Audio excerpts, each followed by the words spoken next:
읽도록 하겠습니다. 여호와께서 말라기를 통하여 이스라엘에게 말씀하신 경고라.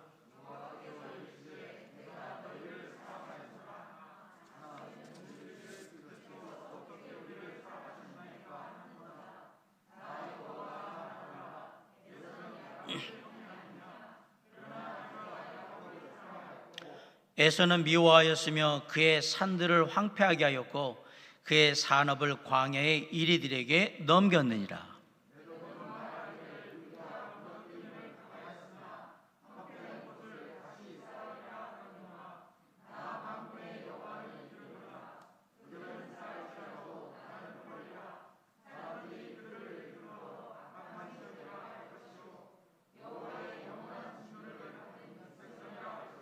오절 너희는 눈으로 보고 이르기를 여호와께서는 이스라엘 지역 밖에서도 크시다 하리라. 아멘.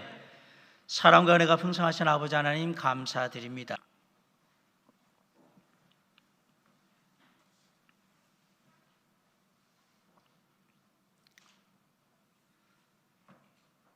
오늘 일반 직장을 다니는 회사원 K모 씨가 회사 일이 다 끝나고 직장의 동료들과 함께 술집에 갔는데 우리가 소위 말하는 룸사롱이라는 곳에 가서 이렇게 좀 술을 마셨어요. 그리고 그곳에서 술 마시고 이렇게 놀다가 그리고 이제 집으로 다시 돌아왔습니다.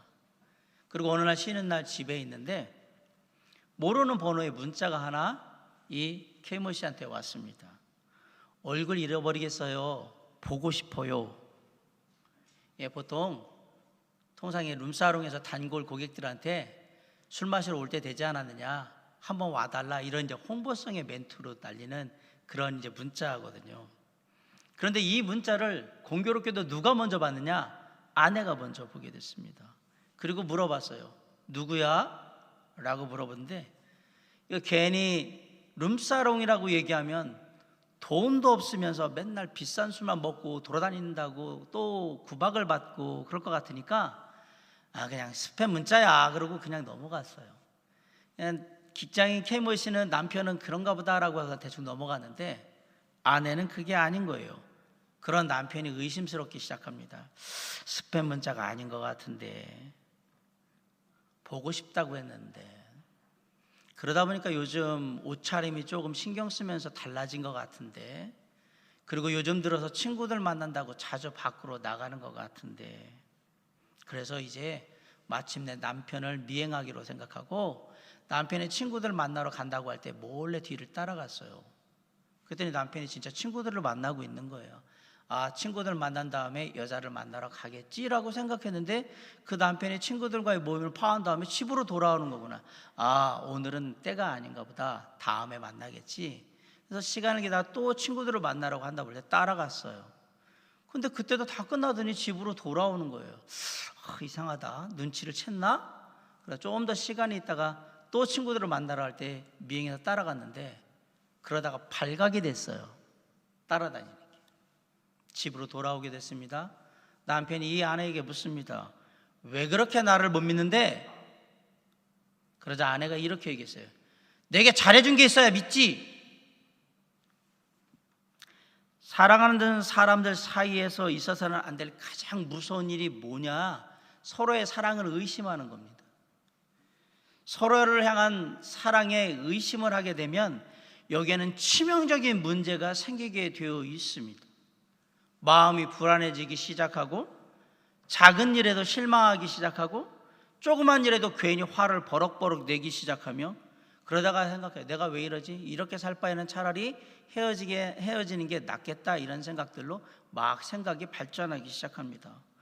어디를 가는지, 누구와 통화를 하는지, 왜 이런 데 돈을 쓰고 있는지 하나하나 자세히 살피게 되고 그리고 자꾸 캐묻게 돼요. 그런데 다시 한번 말씀드리지만 이 모든 행동은 어디서 나오는 거냐? 사랑에 대한 확신이 없기 때문에 벌어지는 문제들인 거예요. 하나님을 믿는 사람들에게 일어난 대부분의 영적인 문제들은 하나님이 나를 사랑하신다라는 그 말씀, 하나님의 사랑에 대해서 분명히 믿지 못하기 때문에 대부분의 문제들이 나옵니다. 나를 향한 하나님의 사랑을 확실히 믿지 못하게 되면 삶의 기쁨이 사라지게 될 겁니다. 감사도 사라지게 될 겁니다.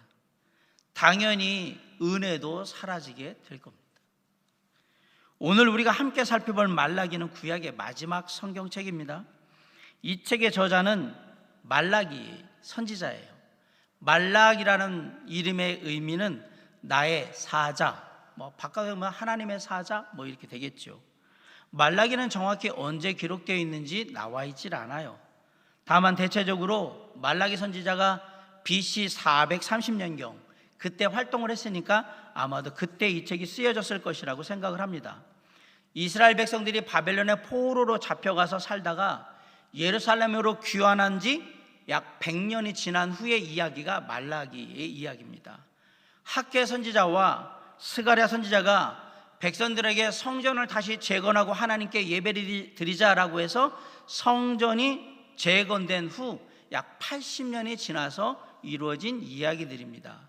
말라기와 동시대의 인물이 누구냐면 학사 에스라와 총독 느헤미야가 동시대의 인물이에요. 학사 에스라는 BC 458년에 2차 포로 교환 때 이스라엘 백성들을 데리고 예루살렘으로 돌아왔고, 총독 느헤미야는 BC 444년에 3차 포로 교환을 하면서 이스라엘 백성들을 데리고 돌아왔어요. 그리고 말라기는 BC 430년경에 사역을 하게 됩니다. 그러니까 에스라, 느헤미야, 말라기는 동시대에 함께 있었던 사람이라고 보시면 이해하기가 좀 쉽습니다.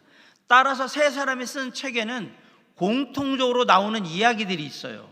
예를 들면 이방신을 섬기는 이방 여인들 때문에 우상 숭배의 문제가 났다라던가, 사람들이 하나님께 헌금 11조를 드리지 않고 타락한 생활을 한다라든가, 사회 정의가 실천되지 못하고 뭔가 문제가 생기고 지도층이 부패하여서 또 돌아가는 이런 문제들이 그대로 이 책들에 다 등장을 하고 있어요. 아울러서 말라기는 4장 6절로 끝을 맺고 있는데, 여러분이 아시다시피 성경책 말라기의 마지막 장을 더 넘기면 신약의 마태복음 1장 1절이잖아요. 책장 수는 한 장이 될지 모르겠지만 그 시간은 말라기에서 마태복음까지는 430년의 시간이 간격으로 존재하고 있습니다. 말라기는 바벨론 포로 생활 이후에 예루살렘으로 귀환한 이스라엘 백성들의 영적인 삶과 그들의 상황 속에 어떻게 그들이 신앙적으로 나태해지고 타락하며 부패했는가를 지적하면서 다시 하나님께로 회개하고 돌아오라는 하나님의 경고의 메시지가 담겨 있는 거예요. 저는 아마 오늘부터 해서 여러 주 동안에 이 말라기에 있는 모든 내용들을 함께 다루게 될 거예요. 바벨론의 포로로 살았던 이스라엘 백성들은 비록 바벨론의 포로로 끌려갔지만 그들에게는 사라지지 않는, 보이지 않는 꿈과 소망이 있었어요. 언젠가는 조국 이스라엘 예루살렘으로 돌아가서 다시 하나님의 성전을 재건하고 그곳에서 하나님을 예배하고 하나님을 찬양하리라는 꿈과 소망이 분명히 있었습니다. 구약의 수많은 선지자들이 예언했던 메시아의 나라를 다시 세울 것이며, 이전에 다윗 왕국 때에 누렸던 그 놀라운 이스라엘 왕국의 영화를 다시 누리게 될 것이며, 더 나아가서 온 세상이 하나님을 믿는 나라로 만드는데 우리 이스라엘, 우리 민족이 크게 쓰임받는 그런 나라가 되도록 하겠다라는 꿈과 소망을 가지고 바벨론 포로 생활을 버텼던 거예요. 그리고 그 꿈과 소망을 가지고 마침내 이스라엘 예루살렘 땅으로 포로 교환해서 돌아오게 됩니다. 그리고 그토록 원했던 성전의 재건을 마무리합니다. 그로부터 약 80년의 시간이 지났습니다. 그런데 성전 재건이 끝난 이후에 이스라엘 백성들은 변하기 시작했습니다. 왜 그랬을까? 그들의 삶에 성전을 재건했음에도 불구하고 아무런 삶의 변화가 없었던 거예요. 어떤 변화가? 삶의 형편이 먹고 사는 게 나아지지 않았다라는 얘기예요. 분명히 하나님께서 더 큰 영광과 축복을 누리게 해 주시겠다고 선지자들을 통해서 말씀하셨는데, 그런 하나님의 약속과 다르게 먹고 사는 현실이 너무 힘든 거예요.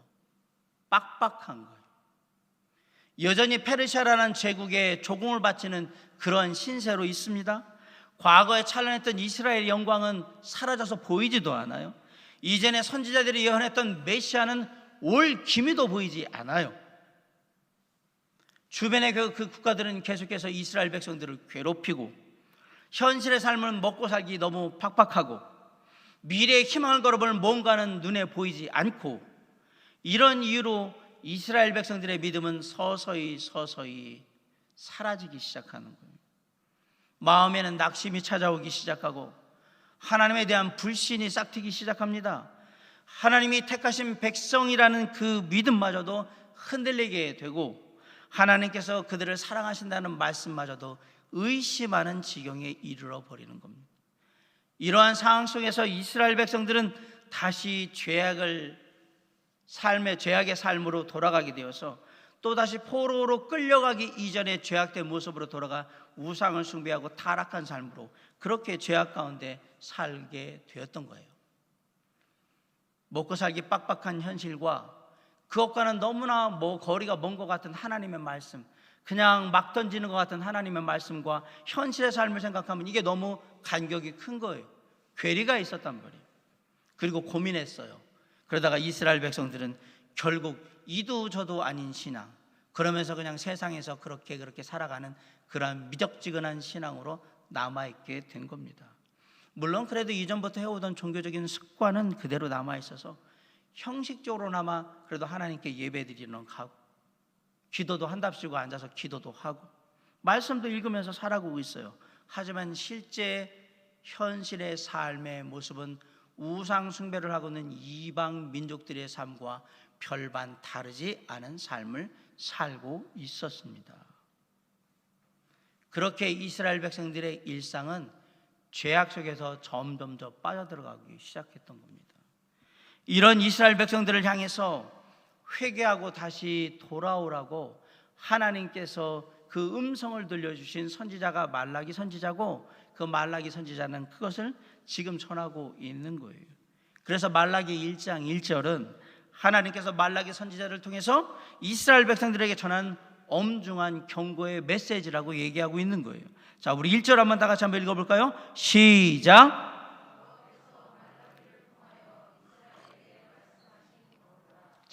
이 경고는 잘못된 길을 가고 있는 이스라엘 백성들을 바로잡아주기 위해서 하는 경고입니다. 왜냐하면 하나님께서는 하나님의 자녀들이 망하는 길, 잘못된 길로 가는 것을 결코 보고 싶지 않으셨기 때문에 경고하는 거예요. 멈춰라, 가면 안 된다, 이렇게 경고를 하신 거예요. 그러면서 이스라엘 백성들이 무엇을 잘못하고 있는지, 무엇을 깨닫지 못하고 있는지 그 부분에 대해서 말씀하셨어요. 2절 한번 다 같이 읽어볼까요? 자, 시작. 여호와께서 이르시되 내가 너희를 사랑하였노라.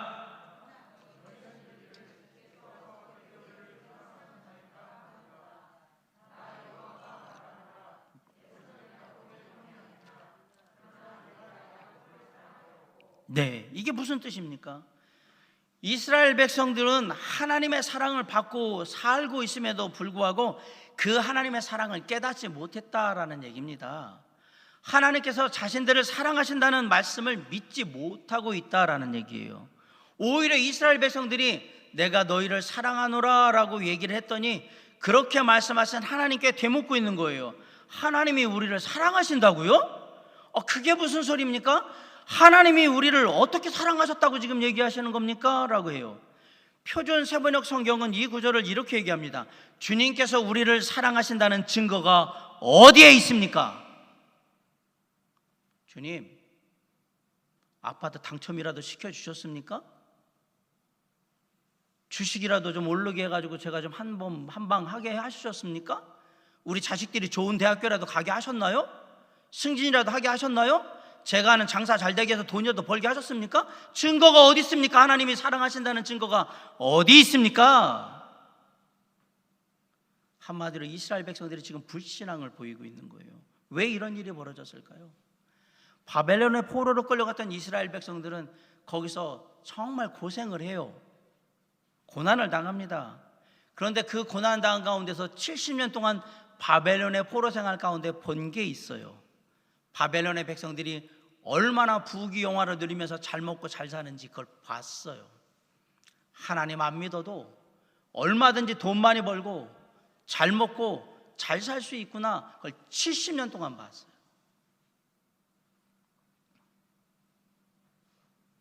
그리고 이스라엘에 와가지고 그래도 그 정도는 아니어도 웬만큼 먹고 살게 해주시겠지라고 생각하며 돌아왔는데 바뀌는 게 없는 거예요.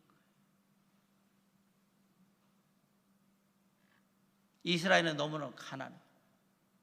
현실에 너무 가난하게 살고 있어요. 먹고 사는 걸 걱정해야 돼. 맨날 주변 족속들은 침입해오고 사는 게 팍팍한 거예요. 이런 현실을 바라보니까 하나님의 사랑이 당연히 의심이 되는 거예요. 그래서 생각하는 거예요. 진짜 하나님을 사랑한다면, 우리를 사랑하신다면 우리를 축복하지 않고 이렇게 가난하게 힘들게 놔두시면 안 되는 거 아닌가. 그러니까 생각하는 거예요. 진짜 하나님이 우리를 사랑하시나? 사랑하신다는데 나를 이렇게 가난하게 놔둬? 사랑하신다는데 나를 이렇게 병들게 놔둬? 사랑하는데 우리 자식을 이렇게 놔둬? 사랑하시는데 우리 집이 이 모양이야? 이렇게 생각하는 게 시작한 거예요. 하나님의 사랑을 의심하기 시작했단 말입니다. 그러면서 묻습니다. 하나님이 나를 사랑하신다는 증거가 어디에 있냐? 눈에 뭐가 보여야 사랑한다고 믿지. 말만 사랑한다고 하시고 삶에서 이루어준 건 하나도 없고, 그럼 내가 어떻게 하나님을 사랑하는지 내가 알겠냐? 그러니까 어떻게 돼요? 하나님의 사랑에 대한 의심이 싹 트면 신앙은 타락하기 시작하는 거예요. 구원의 은혜? 구원받으면 뭐해? 어차피 삶에 좋아지는 건 하나도 없는 걸. 이렇게 되는 거예요. 우리가 하나님의 택하신 백성이면 뭐해? 삶에 나아지는 게 하나도 없는 거. 먹고 살기 힘든 건 똑같은데. 당연히 입술에서 나오는 게 뭘까요? 원망과 불평 아니겠어요? 하나님의 사랑과 은혜가 우리의 삶에서 사라지면 나오는 건 딱 하나밖에 없습니다. 우리의 입술에서는 원망과 불평만 쏟아내게 되어 있습니다. 내 삶에서 원망과 불평이 넘쳐나면 생각해야 합니다. 내 안에 뭐가 없다는 얘기입니까? 하나님의 사랑, 그 은혜가 사라졌다 이 얘기예요. 놀랍게도 하나님의 사랑을 의심하잖아요. 하나님과 관계가 다 틀어지기 시작했어요. 하나님을 경외하던 마음이 사라졌어요. 뭔 예배는 뭔 예배? 예배드리고 싶은 마음도 없어. 당연히 예배드리고 싶은 마음도 없으니까 말씀을 읽을 생각도 없어요. 더욱이 하나님이 택하신 백성이라고 해서 여기까지 와가지고 재건하고 막 이런 일까지 하면서 나름대로 열심히 했는데, 이렇게 먹고 사는 팍팍한 삶을 살도록 놔두신 하나님께, 하나님 제 삶에 이런 문제가 있어요, 이것 좀 해결해 주셔야 제가 나아질 것 같아요, 저런 문제가 있으니까 이렇게 해주세요, 삶의 문제를 해결하려고 기도는 하겠냔 말이에요. 안 하지. 이 문제도 해결을 안 해주신 문제가 하나님이 어떻게 내 삶의 문제를 해결해 주실까? 먹고 사는 거 하나도 해결해 주시지 않는데, 그러니까 기도도 안 하는 거예요. 그래도 마음속에는 그래도 혹시라도 또 예배드리러 안 가면 광주에 그 아파트 무너지듯이 어디 또 담벼락 무너져서 거기 깔리는 건 아닌가, 가다가 교통사고 당해가지고 또 큰일 당하는 건 아닌가 겁은 나니까 뭐예요? 형식적으로 제사를 드리러 갑니다. 그리고 아시지만 구약엔 제사 드릴 때 빈손으로 갈 수가 없습니다. 빈손으로 갈 수가 없으니까 재물을 가지고 가는데, 어차피 내 삶에 아무 도움도 안 되는 하나님 앞에 좋은 것, 비싼 것을 드릴 이유는 아무것도 없는 거예요. 좋은 것 드리기에는 돈은 아깝고, 그래도 뭔가 가지고 가는 모양새는 취해야 되겠고, 그래서 값싸고 더럽고 병든 재물만 골라가지고 갖다 드리기 시작했던 거예요. 그냥 제사만 참여하면 됐지 뭐. 정성은 무슨 정성을 다해. 어차피 내게 돌아온 건 하나도 없는데. 그렇게 삶의 예배가 다 무너지는 거예요. 삶의 예배가 무너지는 것만으로 끝난 게 아닙니다. 가정이 무너지기 시작했습니다. 이때부터 가정의 학대가 시작돼서 여자들과 아이들이 남편들한테 얻어맞고 내쫓김 당하고 죽임을 당하는 일이 막 벌어지기 시작한 거예요. 그리고 이스라엘 여자들을 버리고 우상 숭배하는 이방의 여자들을 취하기 시작하고, 이런 일들이 막 벌어져요. 자녀들은 아버지를 향한 마음이 다 떠나버려요. 아버지들은 자녀를 돌볼 마음이 없어요.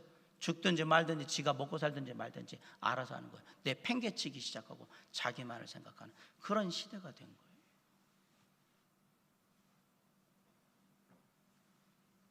당연히 예배가 깨지고 가정이 깨비니 당연히 그렇죠. 믿음의 실제적인 고백인 그럼 헌금을 하겠냐? 11조도 안 하죠. 가서 제사 드리러 가서 헌금해야 된다 그러면 그냥 뒤적뒤적해서 몇 분 그냥 헌금만 턱 던져주고 그냥 오는 거예요. 안 하면 또 뭐라고 할 것 같으니까. 이게 말라기의 현실입니다. 이런 이스라엘 백성들의 모습에 하나님께서 진노하셔서 뭐라고 하시느냐? 내가 하늘의 문을 닫으리라. 더 이상 너희들을 축복하지도 너희들에게 은혜를 내리지도 않을 것이다. 그러기 전에 어떻게 해라? 다시 회개하고 돌이키라고 지금 얘기합니다. 하나님은 당신의 사랑을 의심하는 이스라엘 백성들에게 경고의 메시지를 보냅니다. 내가 너희를 사랑하였노라. 내가 너희를 사랑했다. 하나님의 사랑은 영원히 변치 않으시는 사랑입니다. 하나님은 한 번 택하신 당신의 자녀들을, 당신의 백성들을 끝까지 사랑하시는 분이십니다. 때로는 연약하고 그래서 넘어지고, 때로는 비틀거리고, 때로는 방황하지만 그런 우리를 끝까지 살피시며 사랑하시는 분이 바로 우리 하나님이세요. 이런 하나님의 사랑을 깨달은 사도 바울이 로마서 8장 35절에서 이렇게 고백을 했던 거예요. 누가 우리를 그리스도의 사랑에서 끊으리요? 환난이나 곤고나 박해나 기근이나 적신이나 위험이나 칼이랴. 하나님의 사랑에서 우리를 끊을 수 있는 건 세상에 아무것도 없다.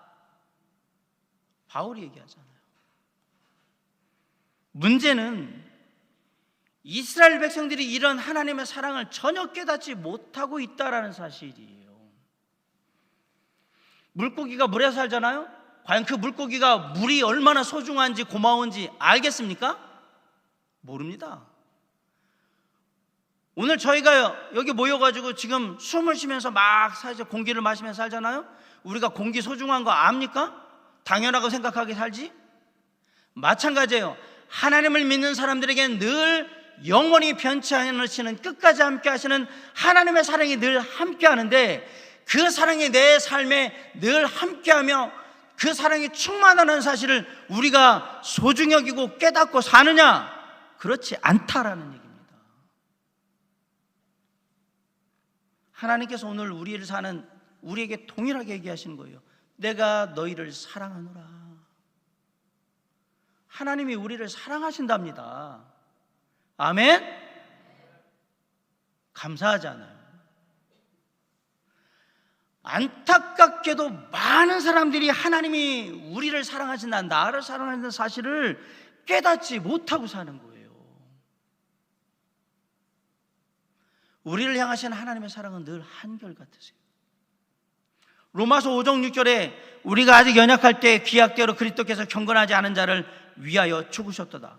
로마서 5장 8절에 우리가 아직 죄인 되었을 때에 그리스도께서 우리를 위하여 죽으심으로 하나님께서 우리에 대한 자기의 사랑을 확증하셨느니라.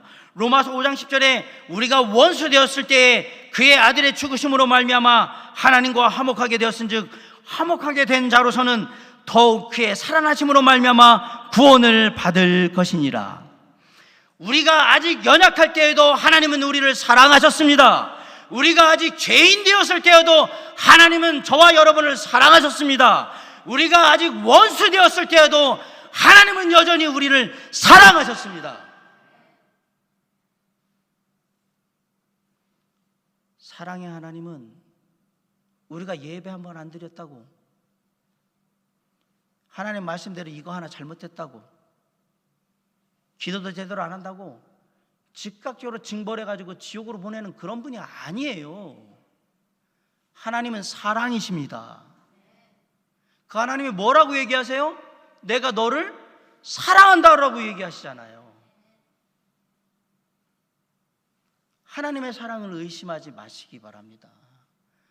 내 삶의 형편이 어땠든 그거와 상관없이 하나님은 저와 여러분을 사랑하십니다. 하나님은 우리가 하나님의 말씀에 순종하잖아요. 그 순종하는 걸 기뻐하시면서 우리를 사랑하시는 거예요. 때로는 우리가 연약하고 부족해서 하나님의 말씀대로 살지 못하잖아요. 그러면 그 연약함을 보며 안타까워하심에도 불구하고 우리를 사랑하십니다. 그 하나님의 사랑을 의심하지 말라는 얘기예요. 당신의 백성들을 향한 하나님의 사랑은 특별한 사랑이요, 일방적인 사랑이며 조건 없는 사랑임에도 불구하고 그 사랑을 의심하는 이스라엘 백성들에게 하나님이 뭐라고 말씀하셨을까? 우리 2절을 다시 한번 읽어봅니다. 시작. 여호와께서 이르시되 내가 너희를 사랑하였노라 하나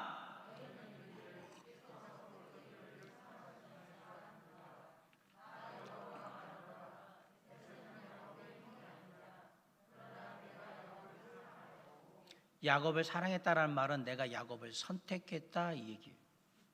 신명기 4장 37절에 보면 여호와께서 네 조상들을 사랑하신 고로 그 후손인 너를 택하였다라고 했어요. 신명기 7장 7절로 8절에 보면 여호와께서 너희를 기뻐하시고 너희를 택하시면, 이스라엘 백성들을 택하시면 너희가 다른 민족보다 수요가 많기 때문이 아니니라, 뭐 잘난 게 있어서 그런 게 아니란 말이에요. 너희는 오히려 모든 민족 중에 가장 적으니라. 여호와께서 그럼 선택하신 이유가 뭐냐? 여호와께서 다만 너희를 사랑하심으로 말미암아 너희를 선택했다. 하나님이 우리를 선택하신 이유가 뭡니까? 저와 여러분을 사랑하시기 때문에. 아멘. 사랑하셔서 선택하신 거예요. 3절을 한번 읽어봅시다. 시작. 에서는 미워하였으며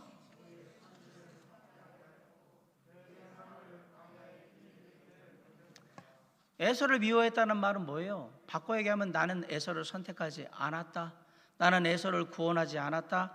에서에게 약속의 말씀도 주지 않았고 에서에게 은혜도 베풀지 않았다.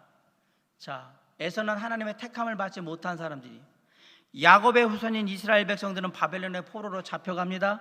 그리고 거기서 갖은 고생을 다 합니다. 하지만 결국 다시 회복되어 이스라엘 예루살렘으로 돌아와서 지금까지 살아남을 수 있도록 그렇게 하나님이 사랑으로 지키시고 보호하셨다고 지금 얘기하시는 겁니다. 그러나 하나님의 택하심을 받지 못한 사람들은 무너뜨림을 당하고 황폐하게 될 거라고 말씀하셨어요. 우리 4절 5절을 읽읍시다. 시작. 에돔은 말하기를 우리가 무너뜨림을 당했으나 황폐된 곳을 다시 쌓으리라 하거니와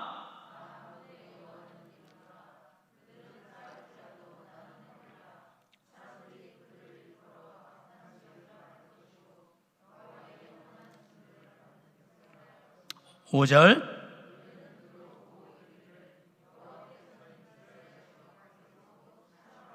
아멘. 내가 택하지 않은 백성들은 해도 내가 다 망가뜨릴 거야. 다시 쌓는다고 내가 다 무너뜨려 버릴 거야. 좀 그렇게 이해하시는 거예요. 하나님의 택하심을 받지 못한 에돔은 한때는 더 잘 사는 것 같고 더 번성하는 것 같았지만 역사 전체를 바라보세요. 에돔은 망했습니다. 그러나 이스라엘은 남아 있습니다. 이 말씀을 통해 내가 너희를 얼마나 사랑하는지 너희가 살펴보라고 얘기하는 거예요. 강대국이었던 애굽도 망했어요. 바벨론도 망했어요. 아스르도 망했습니다. 페르시아도 망했습니다. 다 망했는데 하나님께서 사랑하신 이스라엘은 지금도 있습니다. 아멘. 베드로전서 2장 9절에 그러나 너희는 택하신 족속이요 왕같은 제사장들이요 거룩한 나라요 그의 소유가 된 백성이니 이는 너희를 어두운 데서 불러내어 그의 기이한 빛에 들어가게 하신 이의 아름다운 덕을 선포하게 하려 하심이라. 우리는 하나님의 택하신 족속입니다. 우리는 왕같은 제사장들입니다. 거룩한 나라입니다.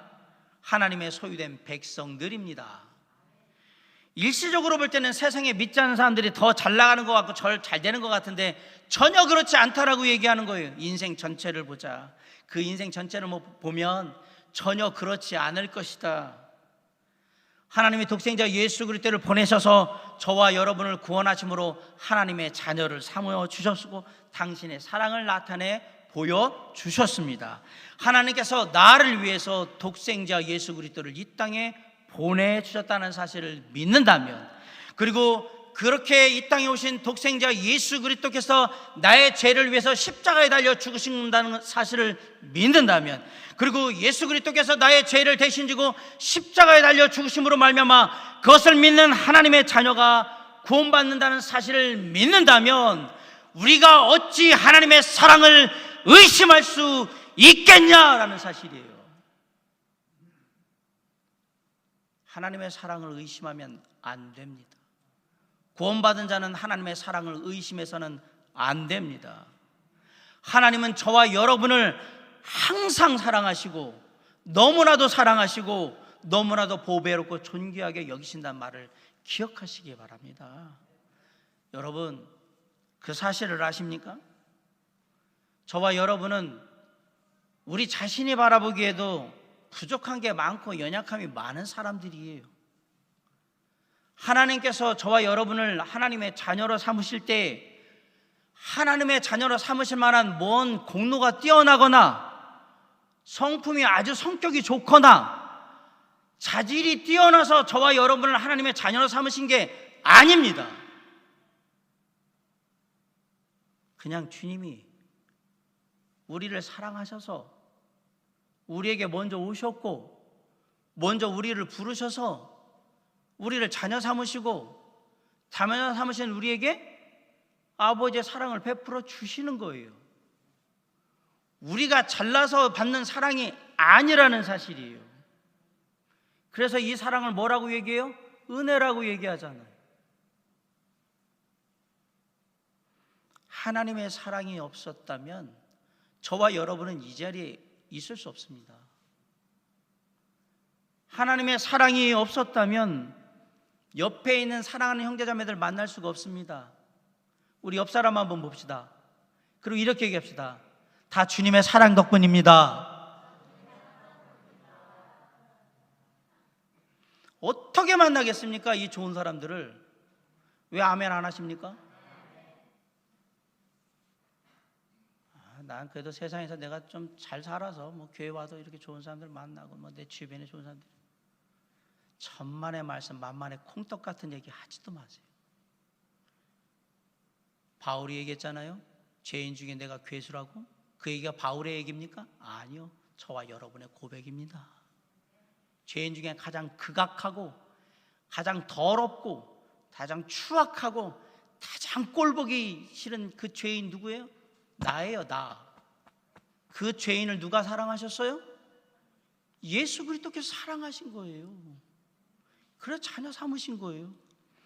목사님 자꾸 그렇게 기죽이지 마세요. 제가 얼마나 뭘 잘못했다고 자꾸 죄인 중에 괴수라고 얘기하시고 죄인 중에 제일 그래도 목사님보다 나은 것 같은데, 네, 그렇게 생각하시든지요. 저는 죄인 중에 제가 괴수라고 생각합니다. 지금도 죄악 가운데 더럽고 추악한 그 인간을 하나님의 은혜로 그 사랑으로 버티고 살고 있다고 믿는 사람이기 때문에, 사랑하는 성도 여러분, 하나님의 사랑이 있었기 때문에 우리가 하늘의 소망을 가질 수 있는 겁니다. 그리고 지금도 하나님의 말씀을 붙들고 주님의 인도하심을 따라 살 수 있는 겁니다. 그분이 나를 사랑하시니까. 하나님의 사랑으로 내가 삶을 지탱하니까 세상에 나가서 조금 더 정직하게 살려고 노력하고, 세상에 나가서 조금 더 성실하게 살려고 노력하고, 세상에서 조금 더 은혜롭게 살려고 노력하는 거예요. 그거 왜 그래요? 하나님의 사랑이 내 안에 있기 때문에 그렇게 한 거예요. 주님의 사랑이 없으면 나는 아무것도 아닌 거예요. 지금은 코로나19로 인해서 어렵고 힘든 시기입니다.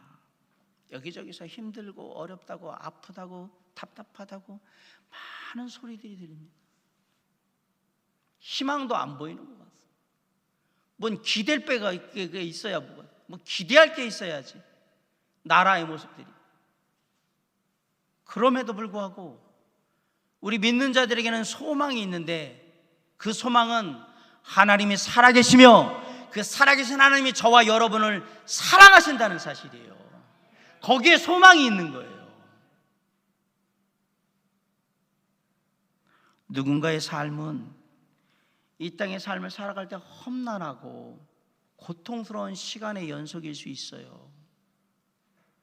그리고 누군가의 삶은 뭔 잘못한 것도 없는데 왜 이렇게 억울하고 답답한 삶을 살까라고 생각하는 삶이 될 수도 있어요. 누군가의 삶은 뭔가 인생에 살다 그냥 한번 뭔가 딱 풀릴 듯 하면서 풀리지 않는 그러한 인생일 수도 있습니다. 그렇다고 해서 우리의 인생이 그렇다고 해서 하나님이 우리를 사랑하지 않는다거나 하나님의 사랑이 우리를 향한 하나님의 사랑이 이제 끊어졌다라고 그 누가 말할 수 있겠느냐라는 사실. 우리는 그렇게 말할 수 없습니다. 주님이 나를 사랑하셔서 자녀 삼으신 그 사실 하나만으로도 우리는 그렇게 말하면 안 되는 겁니다.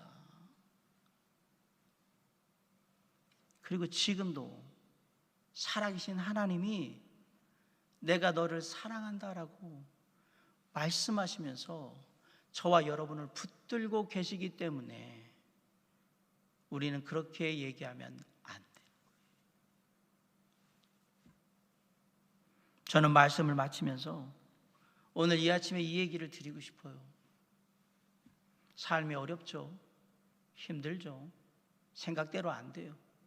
뭔가 될 것 같은데 또 꺼져버리고 실수도 많고 실패도 나오고 답답한 부분도 있고 막막한 부분도 있고 다 있어요. 그러다 보니까 우리가 이스라엘 백성들 같이 얘기하는 거예요. 하나님 사랑하신다고 하는데 그 증거가 뭡니까? 내 손에 좀 쥐어주든지 눈으로 볼 수 있게 하든지 그렇게 좀 해주세요 라고 하면서 우리의 삶에 하나님을 향한 불평과 원망의 마음들이 입술을 통해서 계속해서 나오는 거예요. 투덜거리면서. 오늘 이 아침에 말씀드립니다. 내가 정말 구원받은 하나님의 자녀가 맞다면 우리를 사랑하시는 그 하나님을 바라보시기 바라고, 그 하나님이 지금도 변함없이 우리를 사랑하신다는 그 하나님의 약속의 말씀의 위로를 받으며 앞으로 한 걸음 한 걸음 나아가시기 바랍니다.